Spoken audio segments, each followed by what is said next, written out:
magulitan ninyo siya, pag magulitan ninyo ang pise, inyuhan lang din siyang subayon hangtod sa nabot mo sa dulo sa pise.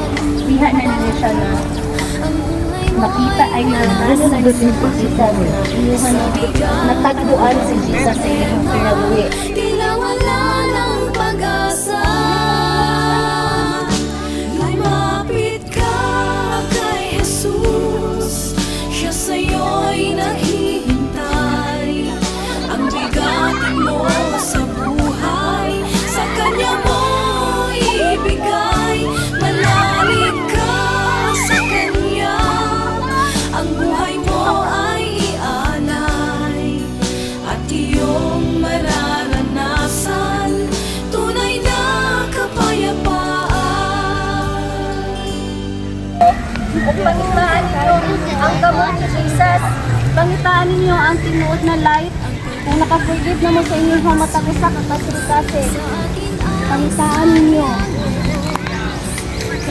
Ay maharap niya si Jesus, nagsisilap ng inyo, ibalita mo sa iyahan. Sino mang mananawagan sa banal niyang pangalan, makakamit ang kaligtasan, buhay na walang hanggan. Tumawag ka kay Jesus at manalig ng lubos, at iyong makakamtan kapayapaan na inaasam. Siya ang iyong kailangan, isang tapat na kaibigan. Di ka niya pababayaan, pag-ibig niya'y walang hanggan. And my fears and wounds inside. Welcome! Welcome! Napay na nga sa Napay na nga saag! asa man ni sila mo? Asa mo pa dong? Asa mo mo ato? Subayan ninyo ang pise. Subaya ang pise. Ug asa pa dulong. Awa to ra bilod. O di ba sa race padulong kay Jesus na pa yun og manag-ilog. Ako sa kanang magpaunhan na.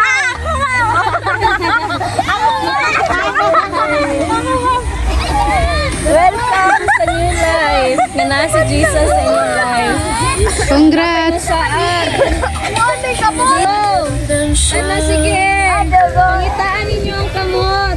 Saan ka ng kamot? Sige, ilana ang kinabuhi sa pagpangitan.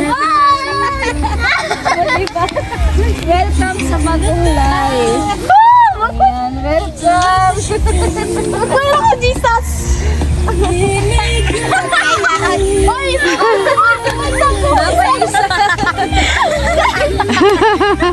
Go, kaya mo yan. Sige. Oh, to the right!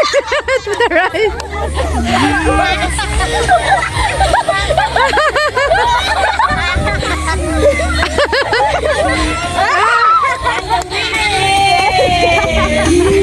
Yay!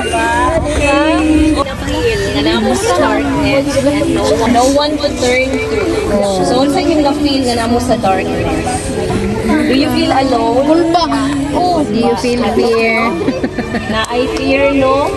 Nakita na ko yung mga different emotions when you were trying to find something na wala pa kanang something na makafeel mo sa kanang emptiness, something na makafeel sa inyong mga void. So, pag namo sa darkness, feeling na to kay ka na empty.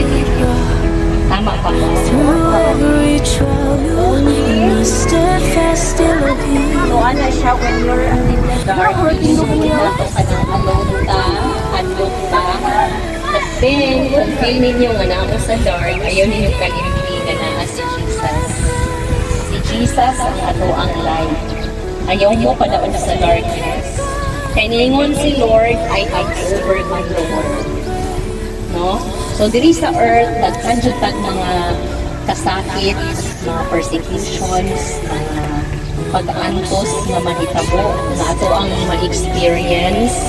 But do not worry, kay pagpakuman na ana, you will get grace. Diba? Pag ma-overcome na ninyo, grabe po lang breakthrough. Diba? So, kailangan lang yun ninyong strength. Dili mo yun ka mga si Superman, si Wonder Woman, nga grabe yung mga strengths mo. That's why si Jesus nag-encourage sa tuwa to pray. Ask for help ng you. Lord, dili yun ako ikaya. Kung unsa man na ang inyong mga gipang-agian karon nga mga kalisod, unsa man na inyong mga gipangbati karon sa inyong mga kasing-kasing, ayaw yun mo kabalaka kay naa si Lord. Nagtanaw ra yun siya sa mata mo sa kanato. Believe me, I've been there. Isa dyan po sa makatestimony, ana. Naghanag mga problema nga ni hanok, pero nga nung mukatawa lang ihapon ko. Ano, mura ko lang problema pa mo, ingan sila, ano wala, mura lagi ka wala kay problema. Wala na, uy, ihatag na ako na sa Ginoo, ingan doon si Lord, ihatag sa koa ang inyong mga gipangbagood. Diba? Ihatag na kay Lord para mag-aana ninyong kasing-kasing. When you're with Jesus, you will have a supernatural peace. Karang peace nga wala gyud maka-explain, maski pa dinahaag kulatahon ka, maski pa dinahaag kanang yatak-yatakan ka, pero di jud ka ana madala. Kana bang feeling nga bunis ka tinapon ka. It's because you have Jesus in your heart. Wala na ka nang hadlo kung sa ilahang lahaton sa iyo. Kaya na naman si Jesus in you. You already trust Jesus. He says, lay your burdens down on me. All who are weary, come and see.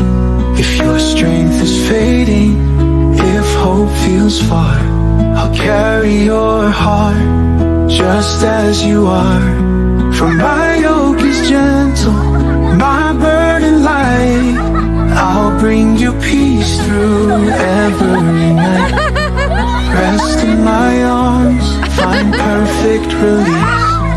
Come to me, and I'll give you peace.